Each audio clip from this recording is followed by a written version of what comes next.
ప్రిమిట్ వల్ల వెనక్కి తట్టు తిరిగేటట్టు వాడుగా ఉండకూడదు. దేవుని మన బిడ్డలుగా మనం పాడుకుందాం. I have decided to follow Jesus, no turning back.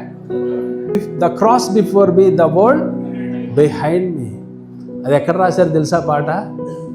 ఎక్కడి నుంచి స్టార్ట్ అయిందో తెలుసా పాట? ఇండియా దేశంలో స్టార్ట్ అయినటువంటిది.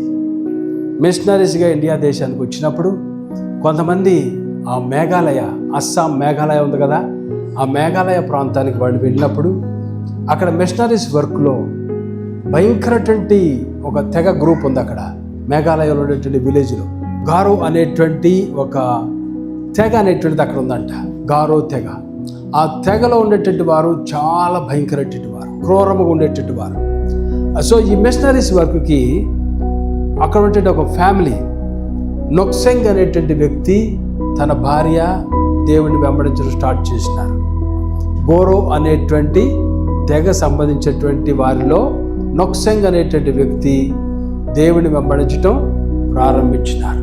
వారికి 2 కుమారులు, వాళ్ళు నలుగురు కూడా చక్కగా దేవుని వెంబడించడం అనేటువంటిది ప్రారంభించినారు. ఈ విషయాన్ని యేసు యందు విశ్వాసం పెట్టారు వీళ్ళు అనేటువంటి విషయం ఆ యొక్క ఊరు నాయకుడు, చీఫ్ ఉంటాడు కదా, మనం ప్రెసిడెంట్ అంటాం, చైర్మన్లు అంటాం, ఆ ఊరి యొక్క నాయకుడు చీఫ్కి ఈ విషయం తెలిసిపోయింది. ఆ చీఫ్ పిలిచాడు వీళ్ళని, నొక్సెంగ్ని పిలిచాడు. ఏంటి నువ్వు వేరే దేవుడిని వెంబడిస్తున్నావంట, క్రీస్తు అనేటువంటి వ్యక్తిని వెంబడిస్తున్నావంట, నీవు కనుక నీ విశ్వాసంలో నువ్వు పక్కకు రాకపోయినట్లయితే, ఇంకా నువ్వు క్రీస్తునే వెంబడించినట్లయితే పరిణామాలు చాలా తీవ్రంగా ఉంటాయి, నీకు వార్నింగ్ ఇస్తున్నావు, నీ ఇష్టం మరి అని చెప్తే అయిపోయింది. వెనక్కి వెళ్ళిపోయినాడు. మరలా ఇతను వెంబడిస్తున్నాడు అనేటువంటి తెలిసి అతన్ని పిలిచినారు, ఊరంతటిని పిలిచినారు. ఊరంతటి ముందు ఈ కుటుంబాన్ని నిలబెట్టినారు. భర్త, భార్య, 2 బిడ్డలు. ఈ కుటుంబాన్ని పిలిచి, మీ విశ్వాసాన్ని మీరు వదిలిపెడతారా? యేసు యందు విశ్వాసాన్ని మీరు వదిలిపెడతారా? లేకపోతే ఇంకనూ మీరు యేసుని వెంబడిస్తారా? మీరు కనుక మీ విశ్వాసాన్ని పక్క పెట్టకపోయినట్లయితే, అక్కడ ఉన్నటువంటి వాళ్ళకి చెప్పినాడు. ఆ 2 బిడ్డలు కూడా, తండ్రి కనుక నేను పక్కన పెట్టను అన్నాడంటే ఆ 2 బిడ్డలు కూడా చంపేసి, అప్పుడు ఈ తండ్రి అన్నటువంటి మాట ఏంటంటే, I have decided to follow Jesus. వెంటనే వాళ్ళు 2 బాణాలు వేసేశారు. ఆ దినాల్లో ఆ 2 వ్యక్తులు కూడా చనిపోవడం అనేటువంటిది జరిగింది. మరలా అదే టైంలో వాళ్ళిద్దరు కొట్టుకుంటూ ఉన్నారు, రక్తం కారుతూ ఉంది. మరలా చీఫ్ పిలిచినాడు, ఏం చేసినావు? 2 బిడ్డలు కోల్పోయినావు, ఇంకా నువ్వు అదే విశ్వాసంలో ఉంటావా, లేకపోతే నువ్వు వెనక్కి తిరుగుతావా అన్నప్పుడు అతను అన్నటువంటి మాట ఏంటంటే, అతను I have decided to follow Jesus, no turning back, no turning back.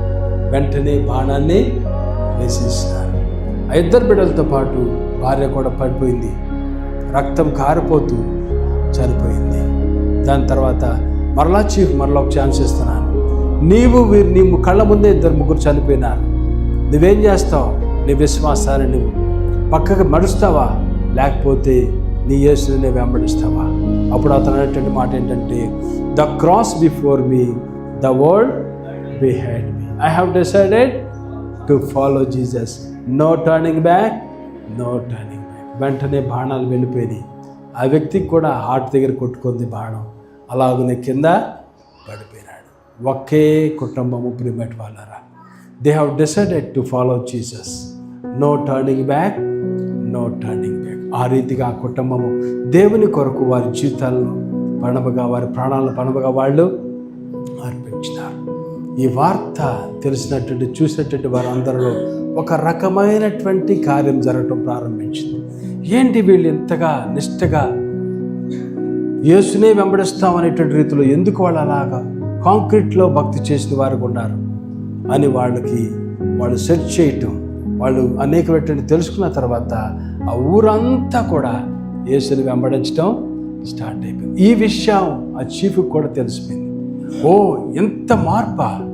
ఆ దినమే నేను అనుకున్నాను వాళ్ళు ఒకడన్నా వాడని మిగులుతాడు అనుకున్నాను, కాదే ఊరంతా మారిపోయిందా అంటే ఇందులో ఏదో సత్యం అనేటువంటిది ఉంది. కాబట్టి నేను కూడా ఆ సత్యాన్ని తెలుసుకుంటాను. అప్పుడు ఆ చీఫ్ కూడా అనేటువంటిది ఏంటంటే, ఆ I have decided to follow Jesus. No turning back, no turning back. The world, the cross before me, the world behind me. ప్రియమైన వాళ్ళారా, యేసుని వెంబడించేటట్టు మనము నాకటి మీద చేయి వేసి వెనక్కి తిరిగేటట్టు వారుగా